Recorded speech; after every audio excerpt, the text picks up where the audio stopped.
Dit boek, daar heb je hem voor opgenomen om het te lezen. De zoekzaak van Jan Skokker. Een hele soort mensen die hebben erop gereageerd. We gaan er nou eventjes 10 uitpakken die het boek tastjoerd krijgen. En dan komen we nooit de simmer eventjes op waarom. Want dan moet er eventjes een liedverslagje komen. Oké, daar gaat hij.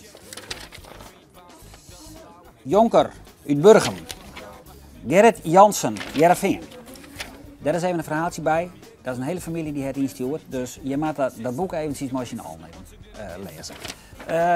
Susanne Hoekstra van Grauw.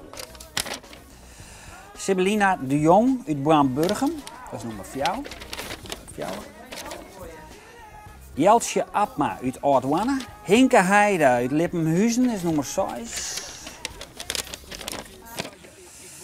R. Geurtsen, Jereveen is nummer 7.